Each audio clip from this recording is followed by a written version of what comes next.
Fala aí pessoal, bom, no vídeo de hoje eu quero mostrar para vocês esse canivete da marca Cold Steel, que no caso é o modelo da linha Voyager no tamanho large com a lâmina tanto, e esse é um canivete que eu já queria comprar faz muito tempo. A primeira vez que eu vi ele pessoalmente foi em 2012, quando um amigo meu comprou, e a linha Voyager então é uma das minhas linhas favoritas da Cold Steel, uma das linhas mais clássicas. Ela está dividida basicamente aí em três tamanhos. Então a gente tem o tamanho médio, que é um pouco menor do que esse. A gente tem esse tamanho, que é o tamanho large, é um canivete já realmente bem grande, ele tem aí 235 mm de comprimento total, sendo que de lâmina ele tem 10,2 centímetros e de fio útil ele vai ter um pouco menos que 10 centímetros. É o tamanho fechado, então o tamanho do cabo vai ser de 133 milímetros. E além desse tamanho large, a gente tem um outro tamanho que é o tamanho XL, que realmente é um canivete gigantesco, um canivete bem maior do que o large, sendo que cada tamanho também tem uma variedade de formatos de lâmina. Para o tamanho large, a gente tem basicamente três tipos de lâmina. Então a gente tem aqui o formato tanto, o formato spear point ou drop point, não lembro como eles chamam. Não, o formato drop point e o formato clip point. Eu acho que nesse modelo tanto é o que fica mais bacana, eu achei mais interessante, mais bonito, bem funcional também. Esse aqui é um tanto que foi muito bem desenhado, é um tanto do estilo americano, com o desbaste hollow aqui na parte do fio. Então nessa primeira parte, e nessa outra parte aqui ele tem então um desbaste flat, que deixa a ponta, então a ponta da lâmina bem resistente mesmo, um canivete que eu achei muito interessante. Ele foi projetado pelo Denko, então antes do Denko sair da Cold Steel, antes da Cold Steel ser vendida. Hoje, por exemplo, o Denko tem a própria marca que faz canivetes, como por exemplo esse Denko AD20.5.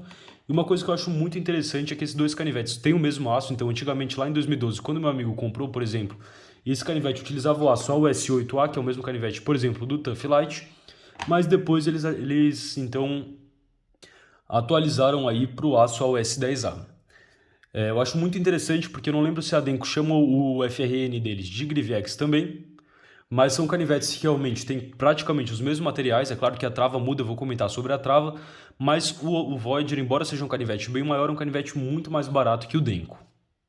Então a trava dele é um grande diferencial desse canivete. Ele conta com uma das travas mais resistentes e mais confiáveis do mundo, que é a trava Trade Lock, sendo que ela só vai competir realmente com a trava Shark Lock, que é a trava que o Denko utiliza nos canivetes dele, então essa trava aqui. Mas essas são então as duas travas mais resistentes do mercado atualmente, sendo que a única que vai competir com elas vai ser então aí a Deadbolt Lock da CRKT.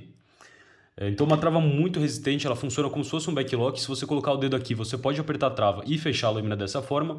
A ação desse canivete é muito suave, então você consegue flicar ele assim, por exemplo, mas é um canivete realmente bem maior.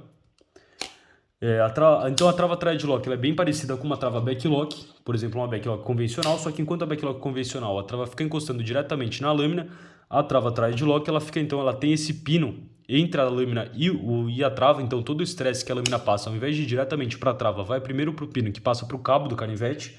Lembrando que o cabo desse canivete é feito em FRN, mas tem liners em metal, então são liners integrais.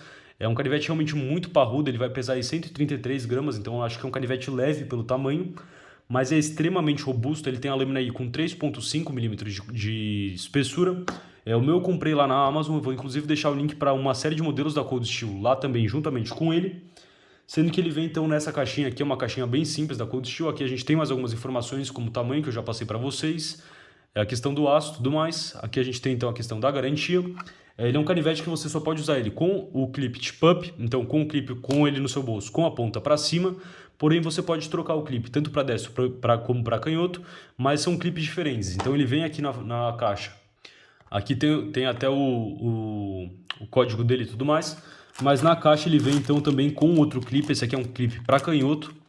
Então se você quiser trocar, você guarda esse clipe aqui e coloca o clipe para canhoto. Eu vou fazer as clássicas comparações de tamanho aqui do canal, então para vocês terem uma noção do tamanho desse canivete, realmente é muito grande.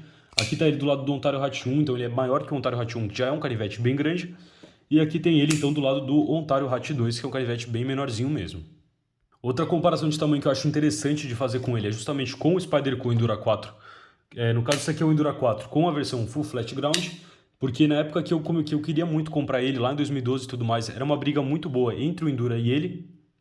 É claro que ele é bem mais parrudo que o Endura, então vocês podem ver, por exemplo, aqui, em relação ao Endura e ao Hat, a questão da espessura da lâmina. Então é um canivete bem mais parrudo, e principalmente aqui na questão da ponta, uma ponta bem mais robusta também.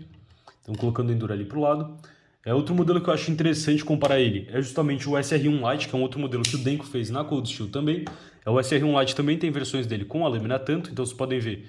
Ele é um canivete que tem um tamanho muito próximo do SR1, inclusive vamos ver se ele é maior que o SR1 Lite.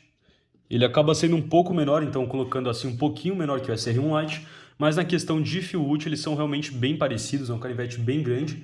Eu gosto muito da ergonomia dele, então ele trava na mão de um jeito bem interessante, o cabo dele vem um pouquinho mais para baixo assim, mas dá uma pega muito boa, ele trava muito bem. É uma coisa que eu gosto muito é a textura que eles utilizaram nesse FN, além de ser bem bonita, ela trava realmente muito, mas muito bem na mão mesmo.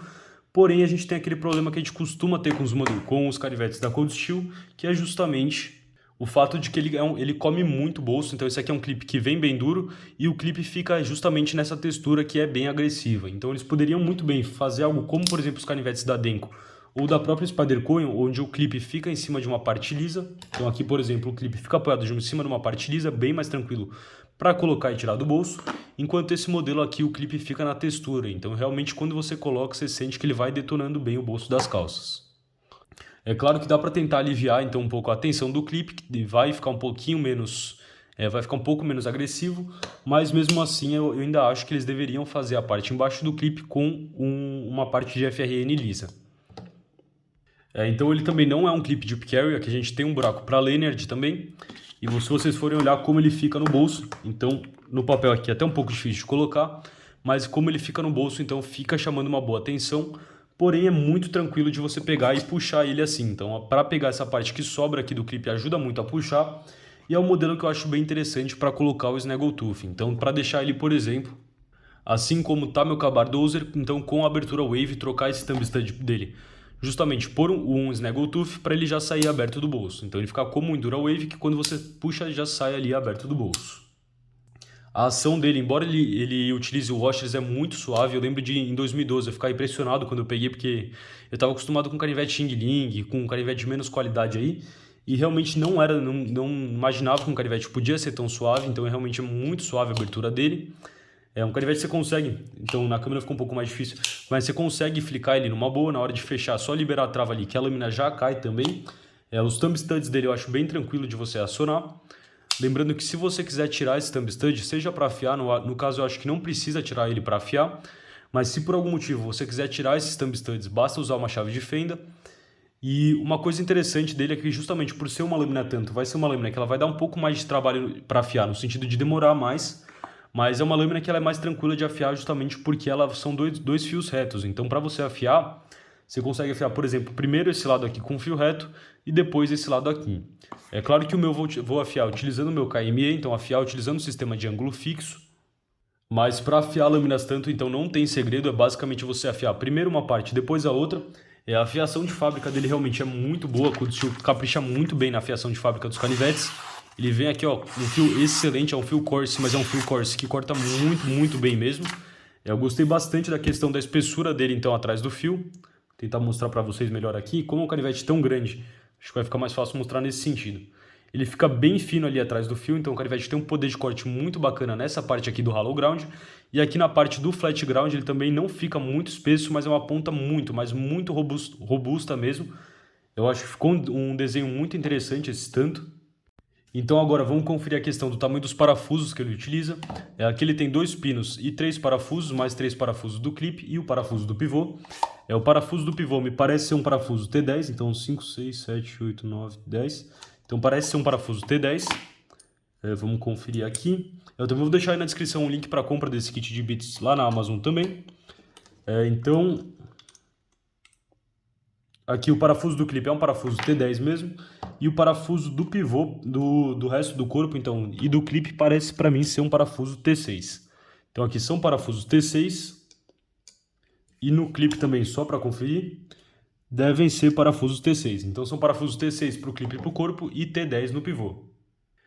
Comentando um pouco mais sobre a questão do aço, então o aço AOS10A em relação ao aço AOS8A, que por exemplo a Cold Steel utilizava nesse modelo e utiliza aqui no modelo Tough Light, vai ser um modelo que ele vai ter uma retenção de fio maior, porque ele tem um pouco mais de carbono, ele vai ter um pouquinho menos de toughness, e a questão da resistência à oxidação talvez seja um pouquinho menor do que, por exemplo, o AOS8A, mas no geral eu prefiro o AOS10A frente ao AOS8A.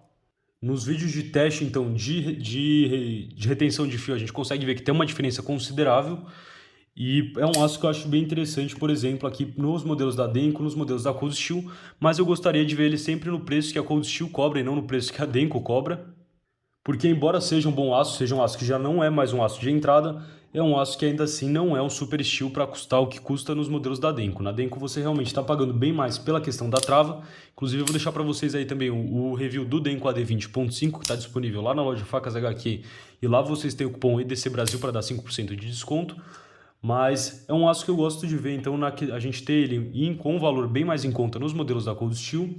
E acho que deu para comentar então sobre o canivete, o que eu queria comentar, os pontos principais. Se ficar mais alguma dúvida, deixa aí na seção dos comentários. E para o vídeo de hoje era isso. Falou, pessoal!